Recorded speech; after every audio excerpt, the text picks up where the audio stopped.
안녕하세요. 오늘 공부할 작품은 정읍사입니다. 정읍사는 고대가요입니다. 고대가요. 자, 흔히들 이 작품을 가리켜 현재 전하는 유일의 백제가요다. 백제노래다. 이렇게 이야기합니다. 어떤 학자들은 이 작품을 고려시대 작품이다. 이렇게 이야기하는 학자도 있습니다. 하지만 분명한 사실은 전라북도 현재 전라북도 정읍지방에서 불려진 노래이다. 이 노래가 백제시대, 삼국시대부터 있었다면 백제노래고 고려시대 때부터 있었다 이러면 고려가요다. 이렇게 이야기할 수 있겠죠. 자, 근데 지은이는 어느 행상인의 아내인데 요거는 지은이가 행상인의 아내가 지었다 밝힌 것이 아니라 노래 내용을 미루어서 이 노래는 아마 행상인의 아내가 짓지 않았나 이렇게 생각할 수 있습니다. 자, 바로 작품 해석을 하겠습니다. 자, 보시면 달하 높이곰 도다샤 달하 아래아는 아로 읽어주시면 됩니다. 예전 발음과 지금 발음 당연히 차이가 있겠죠. 현재 이 아래아에 해당하는 발음은 존재하지 않는다. 그래서 우리가 편의상 아로 읽으면 되겠습니다. 자, 달하인데 하는 높임을 나타내는 말입니다. 달이시여, 달님이시여 이렇게 해석해 주시면 되고요. 자, 높이 같은 경우에 여러분 보시면 예전에 그러니까 예전 표기에는 이어접기라는 표기가 있었고 끊어접기라는 표기가 있었고 거듭접기라는 표기가 있었습니다. 높이를 예로 두겠습니다. 이어접기는 지금 우리 화면에 나오는 것처럼 이런 식으로 적었고 끊어접기는 지금처럼 높이라고 적었으며 거듭접기는 높이 이런 형식으로 적었습니다. 그래서 여러분이 높이라고 해서 낯설어 하지 말고 피읍을 앞으로 당기면 혹시 높이 아닐까 고전을 공부하면서 이런 추리들을 해가면서 공부하는 게 좋을 것 같습니다. 곰 같은 경우는 강세 접사라고 해서 앞에 있는 말을 강조합니다. 어려운 개념 아닙니다.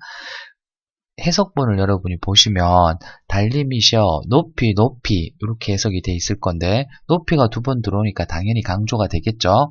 근데 해석 높이 좀 이렇게 해석하셔도 괜찮습니다.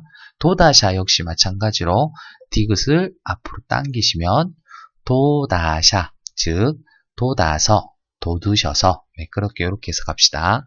자, 처음부터 다시 가보시면 달님이셔 높이 돋으셔서 어기야 해석할 필요가 없습니다. 여흥구입니다. 말 나온 김에 밑에도 여흥구 해석할 필요가 없고 세 번째 부분에도 해석할 필요가 없습니다. 머리곰 비추시라. 머리곰 비추시라. 곰 똑같죠? 강조하겠죠? 무엇을요? 머리를 강조하겠습니다. 높이 돋아서 어떻게 비출까요? 그렇습니다. 멀리 비추어 주세요. 이렇게 해석해 주시면 되겠어요. 달님이시여 높이 돋으셔서 멀리 비추어 주세요. 혹은 달님이시여 높이 좀 돋으셔서 멀리 좀 비추어 주세요. 이렇게 해석하시면 될 것 같고요. 어기야 어강돌이 아으다롱딜이 역시 해석할 필요 없습니다. 후렴구이기 때문입니다. 여음구라고 그랬는데 이런 용어들은 구별하는 문제는 그렇게 출제되지 않으니까 크게 신경 쓰실 필요는 없으실 것 같고요. 후렴구도 말 나온 김에 지워보겠습니다. 뒤에 읽지 않고 해석하지 않겠다는 이야기입니다. 자, 달님이셔 높이 돋아셔서 멀리 비춰주세요. 자, 그 다음 부분 가겠습니다. 저제 여러신고요 이렇게 돼 있는데요. 저제 같은 경우는 자 플러스 이 되겠습니다. 저자는 나중에 단모음화가 일어나서 저자가 되고요. 저자는 아시겠지만 시장이란 뜻이 있습니다. 그리고 예전에는 요 모음 하나가 조사 역할을 했는데 여기서는 조사에 정도로 해석해 주시면 매끄러울 것 같습니다. 시장에 여러 신고요 돼 있습니다. 그래서 요 정도는 여러분 외워주셔야 될 것 같아요. 여다, 예다, 니다가 여러분이 앞으로 고전을 공부하시다 보면 굉장히 자주 나올 건데 뜻이 많습니다. 많은데 문맥 따라 여러분이 해석해 주셔야 하고요. 뜻은 있다, 지내다, 살다, 살다, 가다, 흐르다 정도로 해석해 주시면 될 것 같아요. 자, 그럼 다시 시장에 여기서는 하나를 고르라면 가셨나요? 혹은 시장에 있으신가요? 이렇게 해석을 했습니다. 어기야 해석 안 한다고 그랬고 진대 미리 세모 치겠습니다. 세모는 부정적이란 이야기입니다. 진대를 디디에 올셰라 했습니다. 여기에 보시면 요것도 여러분 외워주세요. 외울 거 그렇게 많지 않습니다. 10개도 안 됩니다. 근데 이 작품이 2개가 나와서 그래요. 리을, 쉐라 같은 경우는 뭐뭐 할까 두렵습니다. 뭐뭐 할까 두렵다 라는 뜻인데 자 영어로 be afraid of 정도 되겠습니다. 자 그래서 진대를 디딜까봐 걱정입니다. 자 다시 한번 가볼까요? 시장에 있으신가요? 진대를 디딜까봐 걱정입니다. 시장에 있기 때문에 아내가 시장에 있는 사람, 즉 행상인을 기다리고 있다. 우리가 이렇게 추측할 수 있는 거고요. 진대 같은 경우는 이렇게 땅이 진 곳을 이야기하는데 그냥 표면적인 의미는 땅이 진 곳이지만 얘의 의미는 어떤 장애물의 의미가 있을 거고요. 그리고 남편이 지금 집에 오지 못하는 어떤 장애물이니까 뭐 여러 가지로 해석 가능합니다. 예를 들어서 뭐 술집이다, 뭐 여자 기생집이다, 아니면 뭐 도박을 한다든지, 아니면 뭐 도둑을 만났다든지, 뭐 호랑이를 만났다든지, 뭐 여러 가지로 해석이 가능하겠죠. 어찌되었건 남편이 아직 돌아오지 않는 이유, 장애물이라는 건 확실합니다. 자, 그 다음에 마지막 부분으로 갈게요. 어느 이다 놓고 시라. 어디에든 놓고 오세요. 혹은 어디에 놓고 계신가요? 이렇게 해석할 수 있겠죠. 자, 앞 행상인이라고 그랬습니다. 놓고 온대요. 뭘 놓고 올까요? 그렇죠. 짐을 놓고 오세요.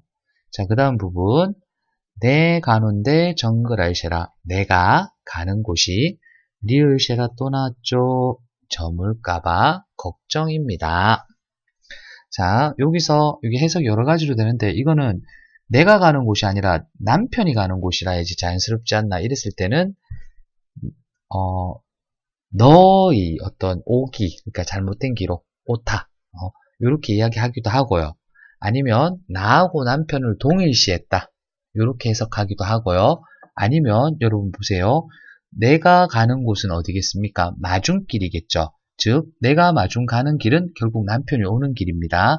그래서 똑같이 취급할 수 있다는 거죠. 어쨌든 저물지 말라는 거는 남편이 나에게 오는 길이 저물지 않았으면 좋겠다. 이렇게 해석해 주시면 매끄러울 것 같습니다.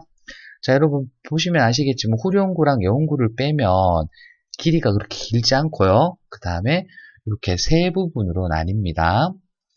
자, 세 부분으로 나뉘는데 단지 이것만 가지고 어떤 추측하기는 뭐 좀 지나친 감이 있지만 이런 주장도 있습니다. 그러니까 세 부분인 걸로 보아서 후대에 시조에 영향을 주었을 수도 있겠다.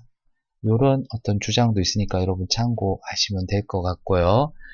자, 그 다음에 요거는 어떤 박재상 설화, 망부석 사연, 망부석 설화와도 관련지어서 여러분 이야기하시면 될 것 같아요.